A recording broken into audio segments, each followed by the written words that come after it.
their microphones on mute and their cameras off, because the lads will be sharing the screen, and if there's pictures and people's faces popping up, so if we can keep the cameras off and the microphones off, it'd be much appreciated. If you have any questions throughout the presentation, just write it into the text box.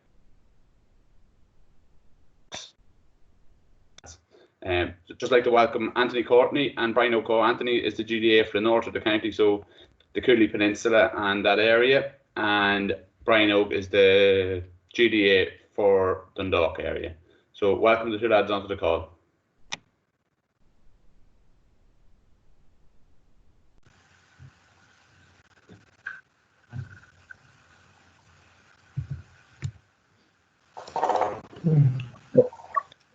Okay, folks, so thanks for joining us tonight.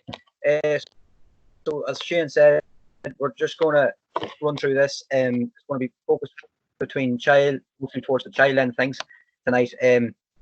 So what we're going to focus on. So first of all, what do we mean by technical practice? Okay, so we're going to outline what exactly we mean by that. How do we develop technical practice within our coaching sessions? How to coach the skills. Okay, and recognize the different variables that can be used to alter activities. So there are some of the main topics that we're going to be going through tonight during this presentation. All right. So Anthony, just want to push on that. So what is technical practice? Okay. So technical practice is just push on there, knowing what to do and when to do it. All right. So what skill to perform and when exactly to perform that skill. Okay, so when do I bounce the ball? When should I solo the ball? When should I do the kick pass? When is a hand pass more appropriate? So coaching our children and our players when this is appropriate and when to practice these skills. Be able to perform the techniques of the game, right? So the different numbers of balls in our game. So our hand pass, like I mentioned already, kick pass, all the different skills, and how we break them down even more to coach them more efficiently. All right. Just push it on there, Anto. Accurately, okay. So consistently, so that we're getting more consistency into our players, that we're coaching them the proper techniques, the proper coaching practices, if you like, consistently on a consistent basis. So we're not changing from one night to the next and giving our players loads of information and just changing our ideas constantly from one night to the next, okay, and how things should be done. And eventually we want them doing it at match tempo. All right. So when it comes to the game situation, they're fit to perform these skills in a pressurized environment where it nearly becomes second nature to them. Don't even have to think of which skill to execute. That just comes to them, and they can perform the skill accurately and consistently, as mentioned before. Okay, so first of all, there's 3 phases of development. Okay, so in the child phase, which would be the early phase, there's going to be lots of mistakes. There's going to be lots of errors. All right, the players are coming in and they're looking for the coach for instruction and direction what to do. Okay, so they're looking guidance from you as the coach of where to go, what skill to execute, and when to execute the skill. In the intermediate phase, they've achieved the basic level of confidence. Okay, so they're pretty comfortable doing the skill. All right, so they've achieved that and perform the skill in a faster and more appropriate structured competitive environment. So in your games and your activities, your drills, your condition games, your modified games, or whatever you set up, they're fit to perform these skills in that environment. And put it on.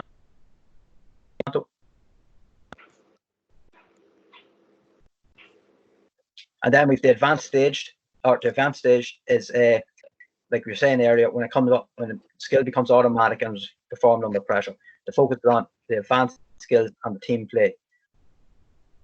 Okay, so like we said earlier, it's automatic. They don't even have to think about it, and they just move on to the skill nice and easy. Okay, just going to pass you on to Anthony. Yeah. So just how do we create an environment to develop? So I suppose a lot of this stuff that we're covering, I know a lot of you are probably doing it in your clubs anyway, so it's just trying to refresh the memory and just to recap on a couple of things. So the way I suppose to create environment of learning, I suppose you as the coach, I suppose one thing is to be organised. So what I mean by organised is having your session planned, the aim of the session, and anything you do, will you achieve them aims on reflection? Again, prepared. You as a coach, you have to be during the session positive, enthusiastic. I suppose encouraging the players, encourage them to try and improve and get better. Each session you take to the field, and suppose have empathy for your players, because not everything's going to go right for them. All right, so just showing that empathy, that it's okay to make mistakes during the session. So look, as a coach, it's important to expose the players to lots of different skills, and the way we go about that is probably through games. So make it a game as soon as possible. So you can, a lot of coaches out there that could be nearly afraid to go straight into a game. So we could call like a whole part whole. So start off with a game situation, then you can come out of the game. If that game's breaking down, so if you're focused on running off the shoulder, supporting the man on the ball, if you feel that's breaking down during the game, you can pare it back, bring it back into a wee drill situation where you're focusing on running off the shoulder. Then you can go back into the game. So don't be afraid to go straight into a game if you have to. And during the game, try and coach them through the game. I suppose benefit of the games is a lot of decision making. It encourages coaches. The coaches encourage the players. The players are in a situation where they find themselves in a game, so they're able to react quickly to different situations and effectively. So it improves their skills and match situations during training. So when they go into a game, it'll come nearly automatic to them. And again, let them make mistakes, because they learn from their mistakes. Next thing, so never leave the ball out. Look, we'll try. Coaches need to look at the ratio of footballs to players to ensure participation is at its maximum.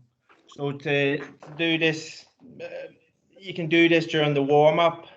So think about where they can get the touches in the session. So your warm up, you can practice your kicking, your pickups, your hand passing, your catching, and different things like that. So look at all the. If you look at the session, if you keep the ball in, your first touch becomes better. Your decision making will come better, and this will come more automatically to the player. So if they're passing, they're not just during the warm up. If they're kicking the ball to a moving player and different things like that. So make sure you use left and right foot.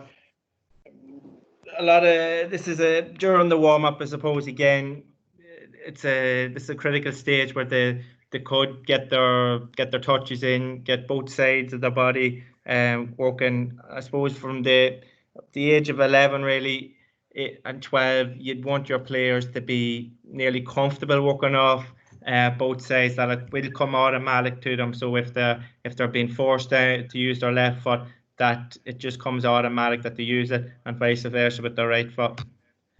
And participants, just during the training, that they're learning these skills through different ways, through match situations, small-sided games. All right.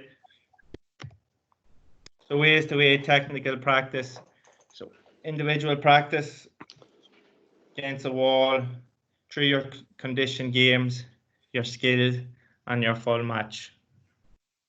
So what does good coaching look like? So here we have our tourist principles. So if anybody was on the webinars over the last number of days, you probably would have heard the coaches talking about the tourists. The coaching and game staff we will be doing webinars with our clubs over the next couple of days or weeks. So what tours mean? So we're testing and challenging all players. So the players should be challenged during the session to try and improve. So understanding player is at the center of the game and provides individual development. So the session is player centered. Whatever we're trying to do, it resembles the game, so games based. All players involved all of the time, lots of touches and lots of decisions, and should always be enjoyable, development appropriate for our players. So that's our tourist principle, and that's like our player pathway.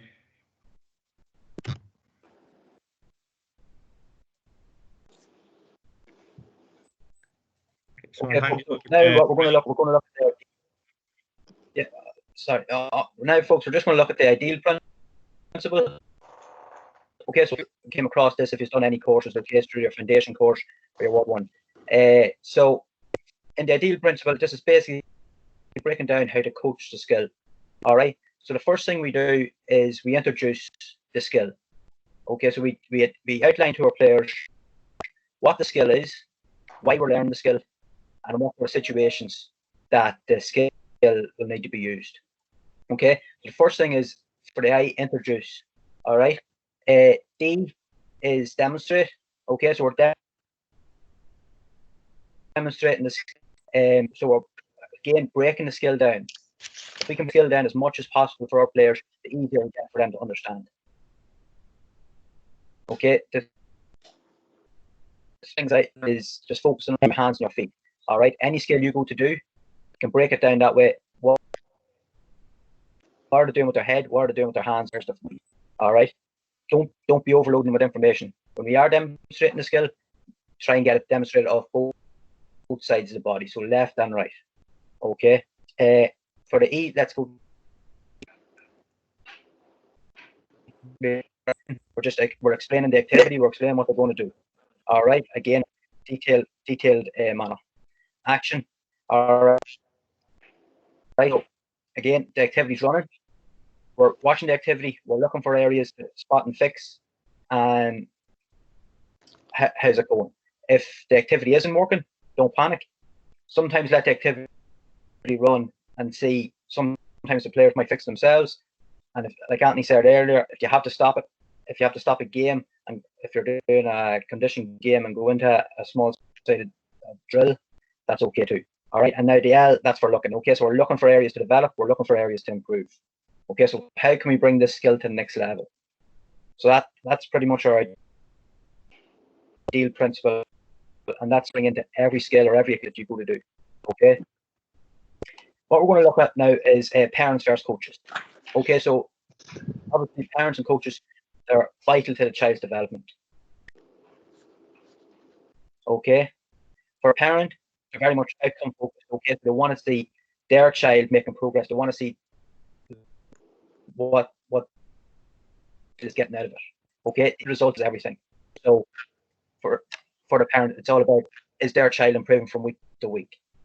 Okay, that's what they're looking for.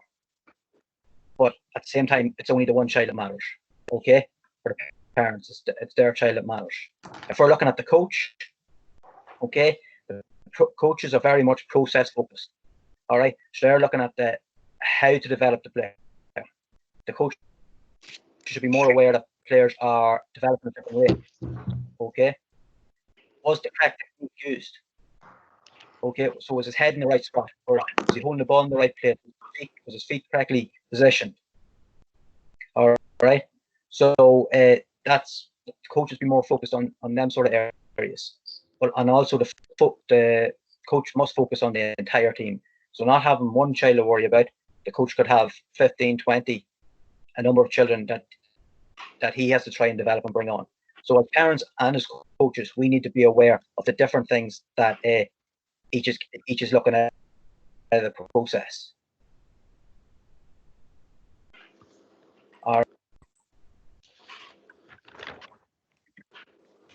Okay, so how can we help as coaches? All right.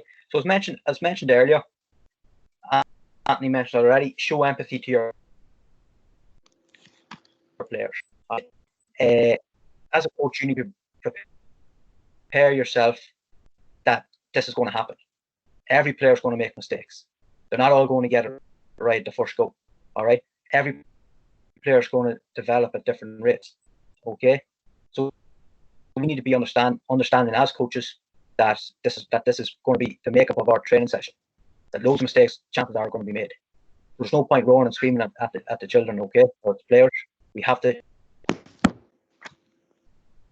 show and try and correct and correct what's going wrong.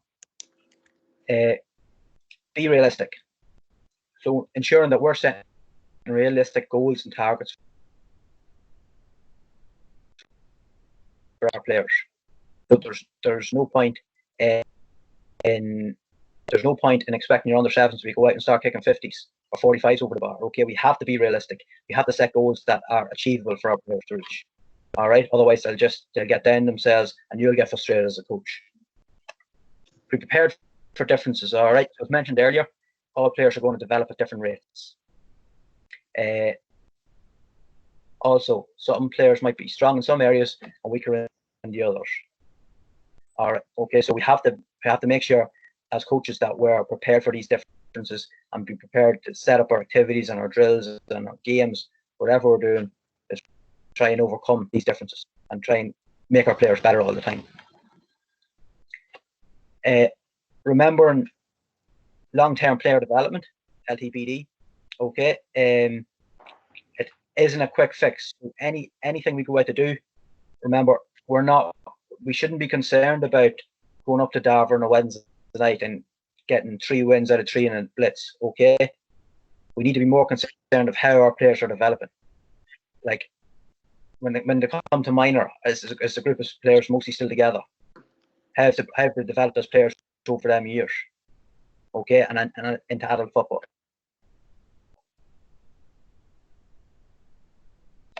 So we're about long-term development. So keeping that in mind all the time. Individuals, all right. So challenging individuals all the time. And remember, no 2 players are the same. All players are different.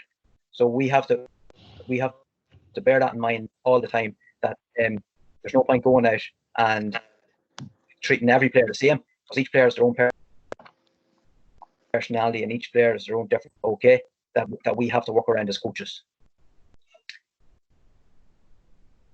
One of the big things is knowing your players. All right, you should, as time goes by, it won't take you too long. Your players' strengths, your players' weaknesses, what makes your players tick. All right, so it's very important that you know your players, know where they're coming from. All right, know their circumstances. If as coaches, a lot of us probably don't know what's going on when the child leaves training. We don't know what's going on at home. Okay, so it's important that if a child is constantly missing training or if a child seems off, okay, we have this coach. Maybe there could be something going on at home we don't know. All right, so it's important that we get to know their circumstances. Maybe you can only make training every second week because their parents are working as night training or something. They can only get every second week. All right, so make sure that you know your players' circumstances before passing judgment. Okay, so here we have our 3 stages of learning. So what's our first stage? So our first stage would be our mental stage. So I suppose out of our stage of learning, we probably have to find out what stage our players are at in terms of their development. So number 1, their mental stage. So look, at this stage we have to try and how do they recover from a setback or a mistake. So don't be afraid to challenge your players. Like take them out of their comfort zone. It is good if they are making mistakes, because then you'll find out what sort of character they are and how they'll recover. So I says as I mentioned, don't be afraid to really challenge your players. And you can even make an environment where mistakes are made and you can encourage mistakes to a certain extent, because this will show their mental strength, It'll show their mental strength. So, for example, for let's say a hand passing drill. So let's say they've been doing a hand passing drill for a couple of minutes, and it's nearly become automatic to them that they don't really have to think about it.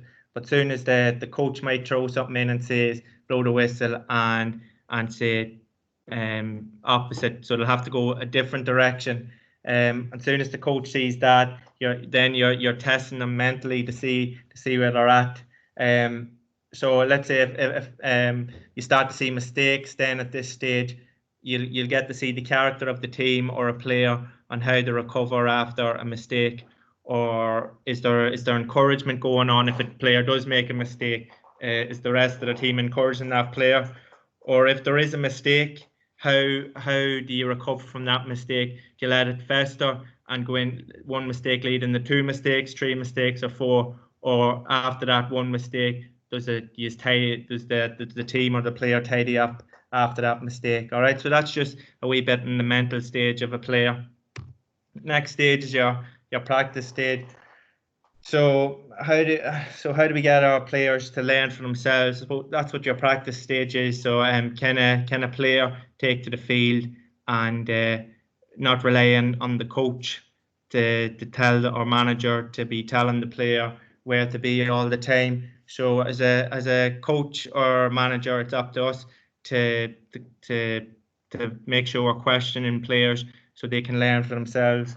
So for example, the next time you're talking to a player, if you find a player is in the wrong position, or just go to that player and just give them a question on what could you have done differently, and tease out the answer from your players.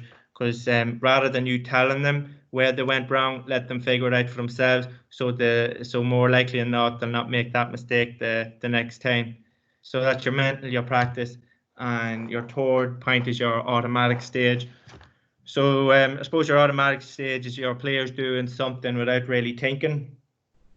So for a kick pass, and if you're just doing straight line kick passing, the over and back, they don't have a whole pile of thinking to do. It's just automatic. They're just trying to get their range, focusing on their technique, where their hand should be and where their feet should be. There's no decision making. There's no player moving in front of them. They don't have to hit a moving target, or there's nobody coming in to put a wee bit of pressure on them. So that's your automatic stage, that it just comes natural to them. So as I say, find out what stage your player is at, okay, and try and challenge your player by just taking them out of their comfort zone. Yeah, so I'll just hand you back over to Brian. Okay, so how can we help in skill development? All right, so the first thing that we should be doing, we should be making the environment as welcoming as possible. All right, so preferably before training starts, you've everything set up. Okay, so everything out in the pitch ready to go. And if you can meet your players coming in the gate or the dressing room, all the better. And try and meet them with a smile on your face, okay? Because young players especially, it needs to be into a welcoming environment where they need to be seeing that there's maybe a wee bit of crack going to be had here, that it's not all about winning. Everybody wants to win. Everybody wants to be competitive. But that it's not all about winning, okay? That they're walking in the door, there can be a wee bit of crack coming in and making sure that everyone's welcome. All right? Design the session, okay? So have your session prepared,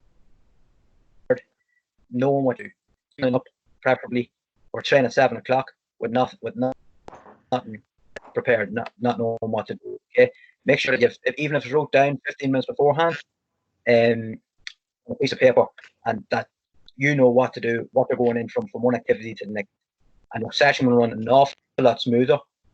It will run an awful lot quicker, and you'll find as a coach an awful lot more enjoyable, and the players will benefit an awful lot more from it as well.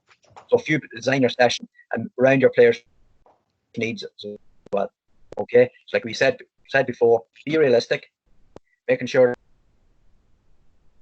that we're identifying areas that that our players need to work on, and we're designing our session around that also.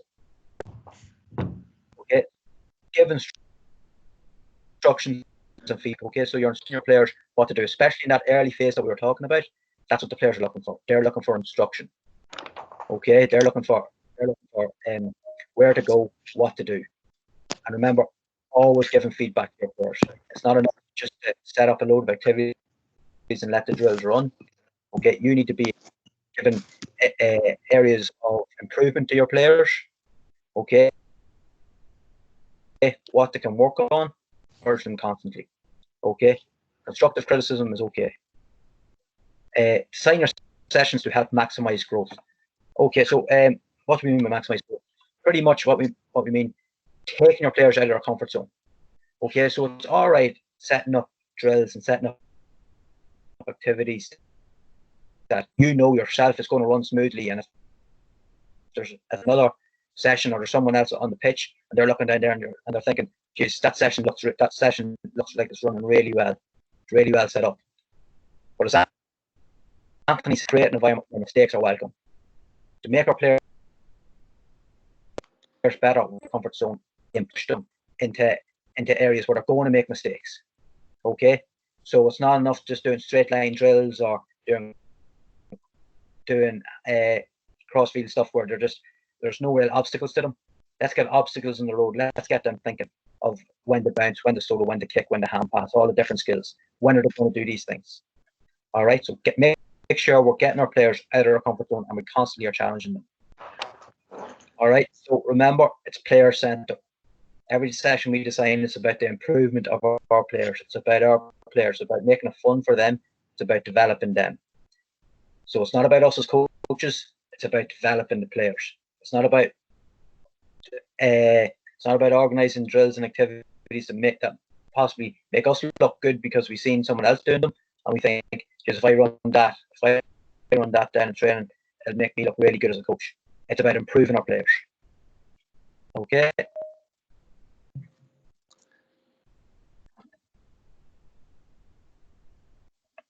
And like we said earlier, focus on head hand. Okay, so the three basic areas. I mentioned what are they doing with their heads, what are they doing with their hands, what are they doing with their feet. If we focus on those three things, it'll break the skill right down for their players, and they'll pick up the techniques and everything else much. If we overload them with information, if we get too technical with them, it'll just go all over their heads. You know yourselves. If we overload anyone, it's not going to go through. Okay, we need to break it right down to head, hands, feet. They're the three main ones. Okay. So we're going to move on to block practice versus random practice. Okay, so what do we mean by block practice? Block practice is practicing a skill in isolation repeatedly. All right. So, like it says there, seeing how many crouch lifts you can do in 20 seconds. Okay, so at the minute, you see all the time low skill challenges being put out, and great. All right. But a lot of the time, that if we say, see how many crouch lifts you can do in 20 seconds, okay, sometimes the technique goes out the window. All right. They're getting the ball, they're just picking it up, dropping it again. All right. So it can also develop bad habits. So we need to be aware of that if we're practicing block practice, that we're now bad habits into our training. Okay, so we're moving on to random practice. Okay, so if we go to random practice, it involves combining two or more skills in the exercise. So crouch followed by a solo or kick. So instead of just seeing how many crouch lifts can you do in 20 seconds, you're asking your player, okay, you pick up the ball, lift your head, take your 4 steps, take a bounce, and offload the ball, or set it down again. Okay, so therefore they're getting 2 skills in. All right, it's more random for them, and it'd be much more enjoyable for them, and they're picking up better habits. Never in a game where you're just going to put your head down and pick up a ball and set it down again. Okay, you must pick up a ball, take your 4 steps, and offload it, put it down, and then do the exercise again. All right, we need our players learn to lift their heads as soon as they get that ball into their hands. We want to create heads-up bucklers. Okay, so here we have coaching a skill v running a drill. So what is running a drill? So it's an activity is set up that allows players to practice the tactical and technical of their game. And coaching a skill requires the coach to communicate the correct coaching points or principles of the skill of tactical play. I suppose they're two. I suppose they're two. They're sort of similar, but they're very different at the same time. So for running a drill, I suppose it pairs it right back for that player. I suppose you can't do one without the other. Maybe you have to start. I suppose if we look at the player pathway from a younger age, probably starting off with running a drill, so your straight lines, getting them used to that, so your automatic stage, so it's repeat, so that they get an understanding of performing the skill, and then really, I suppose, to coach that skill even further, we have to bring that into a situation which will involve them to perform that in a game situation. So I suppose coaching the skill is probably where the coach really comes into their own, where they're in the middle of the session and they're coaching the players through that session. So where it be at your kick passing, okay. So you're looking to kick that ball into space. So if you go back to the drill, you're probably focusing on just kicking the ball a lot of time in straight lines. But when you go into coaching it in the game situation, you're looking to kick it to a moving player. So kicking the ball into the space for a player to move into it. So both very similar, but one develops on. So the coaching the skill develops on from running it in a drill situation.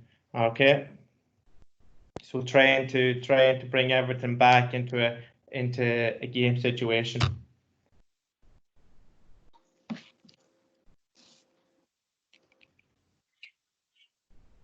Okay, so we'll go to open skill versus closed skill. Okay, so again, what do we mean by an open skill? Skill that's an environment the player must make decisions based on what is happening around them.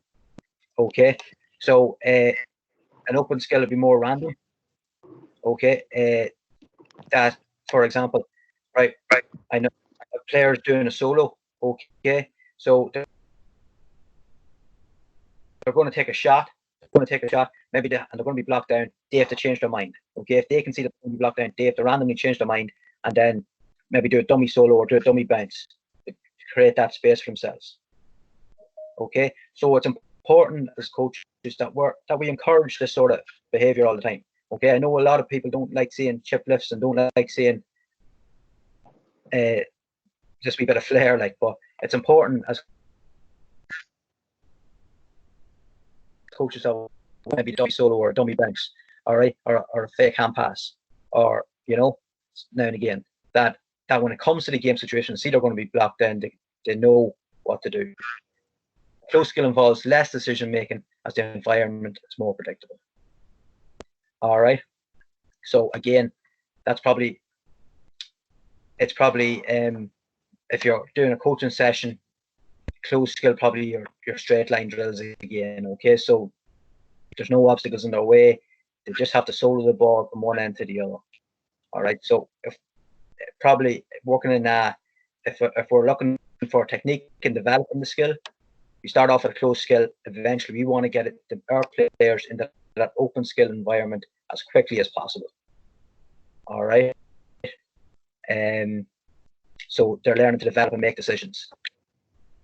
Just bear in mind that as coaches, we can't make decisions for them whenever they go out onto the pitch. So it's important that we work in decision making throughout our training session.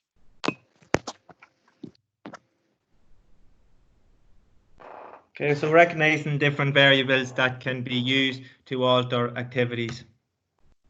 So here, so as a coach, you try and keep reinventing and keep the skills fresh. So again, progressing from automatic stage where it's second nature to the player or the team. Try and reinvent your session to where you move on to challenging the player and make it more fresh and enjoyable for the individual or for the team. And they're going to focus on the player to adapt their technique to meet different challenges.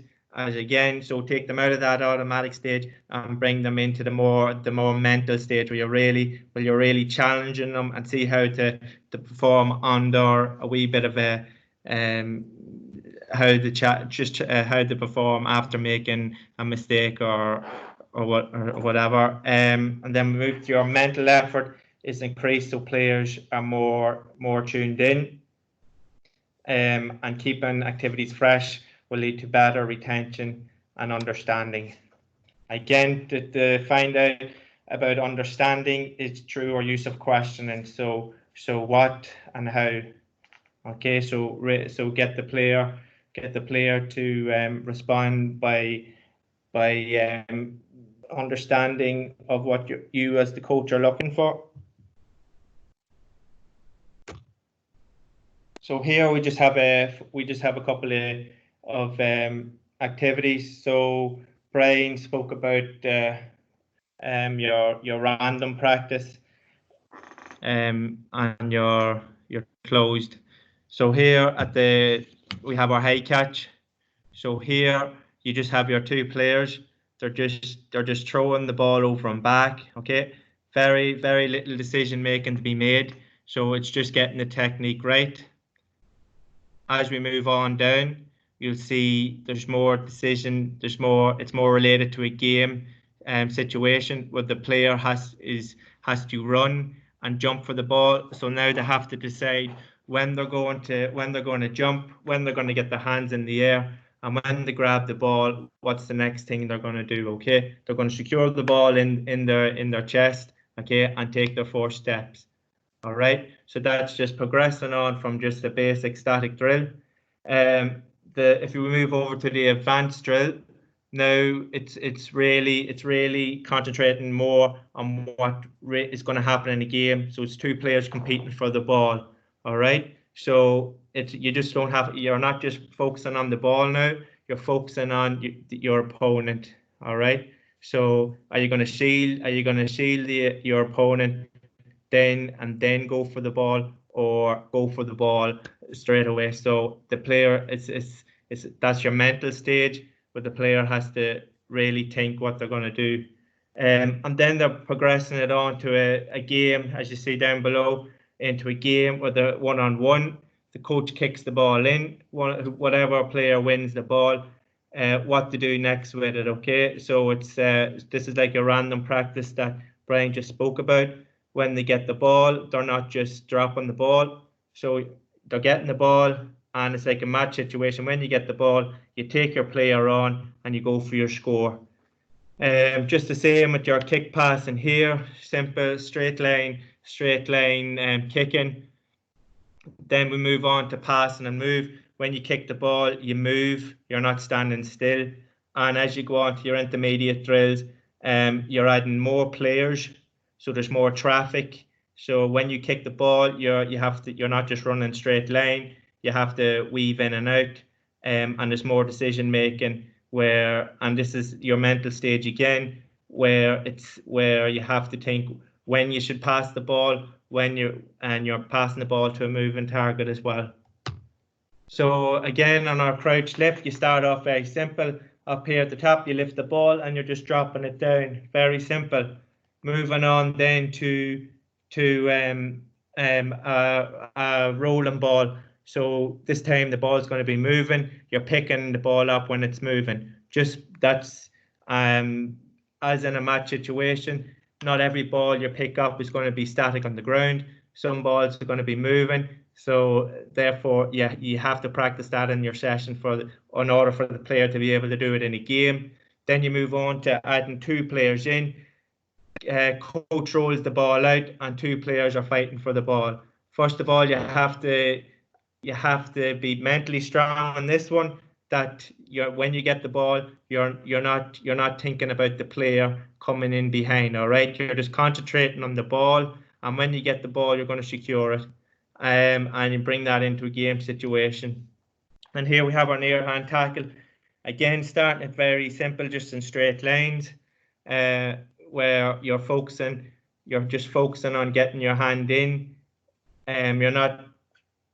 You're just focusing on getting the hand in. Then you move it on to pressure this time, like you move it on to forwards v defenders, where the defenders have to try and get the ball off the forward, and the forward can go in any direction or any way they want. Just they're not running in straight lines.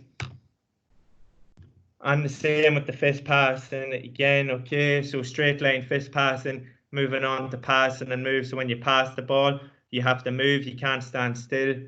Moving on to a game, more like a game when you can pass the ball and you're running off the shoulder to receive the ball again. All right, I'm bringing it into a game situation where you have different goals, and to score a goal, you have to run through the goal by receiving the ball, running off the shoulder. All right, so just as we we've been explaining from the start of the presentation, where you want to be bringing it into a game, your sessions to be match related. So you can't be expecting, if you don't practice these things in your session, you can't really expect your players to be able to perform them in the game. So, for example, kickouts. If you want to work on going short for your kickouts, if you don't practice them in training, you can't really expect your players to be on the same wavelength, where some of them are trying to run to create space, and some of them are standing still and blocking up that space. Okay, so, and you as a manager or coach are giving out where you haven't practiced it in training, so you can't really expect the players to be able to do it. So anything we do in training, we want to have it match realistic, so when they get into it during the game, they'll be able to perform under pressure.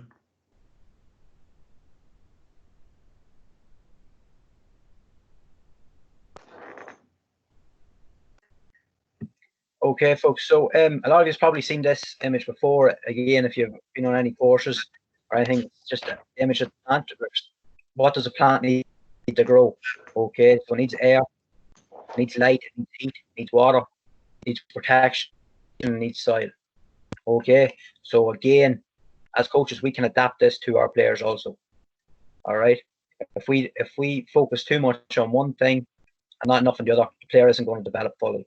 All right. If we constantly focus on hand passing drills and hand passing activities, as Anthony's just after saying, how can we expect our players to go out and kick past the ball when it comes to matches? All right, if we're not working on these during our training sessions. Okay, so if we focus too much on one thing and not enough on another, we're not doing our players the service that they require. All right, so we're doing them at the service.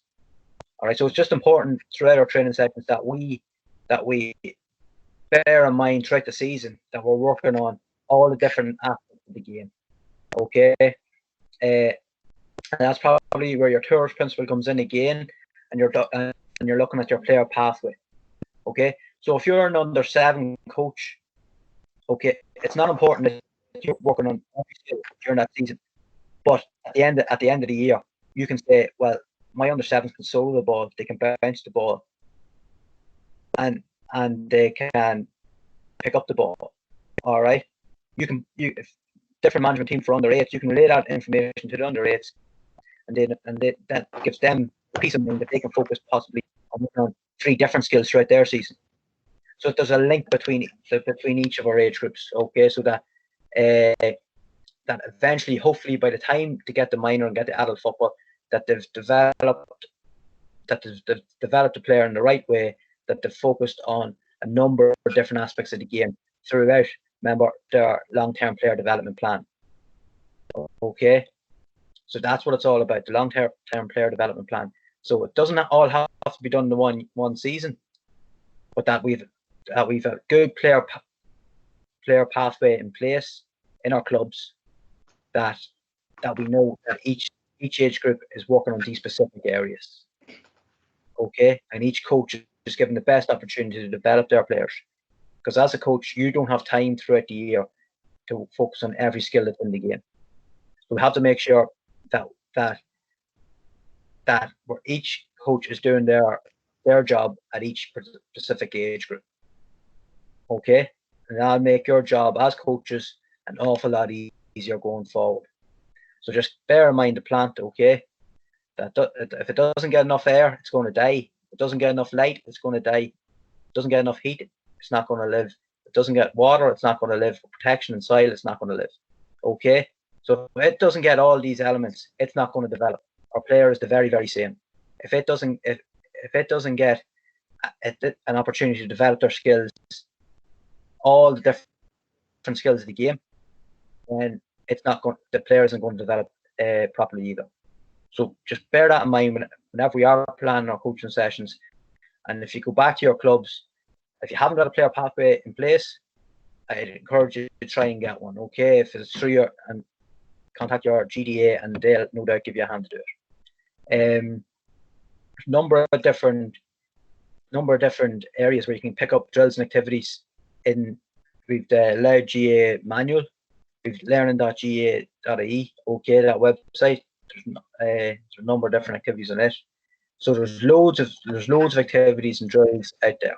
But just bear in mind as well that it has to be player centered. Don't be seeing activities that you think look good in a piece of paper, but is it really going to develop your players? That's the question you have to ask yourself. Now, you have the outcomes at the end of the session of what you want to get out at the end of the session and at the end of the season. So bear them outcomes in mind whenever you are planning your session.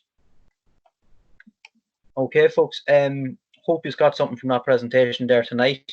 Me and Anthony will probably just stay online for another wee while. If anyone's any questions, just pop them into the chat there, and we'll do our very best to answer them. Thanks for tuning in tonight on the bank holiday. Hope you enjoyed it. Got something from it. Okay. Shane. Yeah, okay, folks, thanks very much, Anthony and Brian. Very well worked out presentation. Just as Brian said, there's loads of, it's not just that coaches have to make up their drills every week in, week out. There is so many resources out there that you can get technical drills and games online, and both in manuals. And so if you have any issues, contact the GDA that's assigned to your club in Louth. I know we've got people from outside the county here, but in Louth, each GDA is assigned to 5 clubs. So not long will they be out in the club, but I'm sure if they picked up the phone or sent them an email, they'll give you a hand designing a couple of sessions. Also, just like as Brian said, Brian and Anthony and myself are going to hang around just for any questions that anyone has. Feel free to type them into the box there, and we'll answer them as well as we can. Thanks very much for tuning in. We have just keep a lookout online. We've more webinars on Wednesday night and next Monday and Wednesday also. So hopefully see somebody is logged in again. Thank you.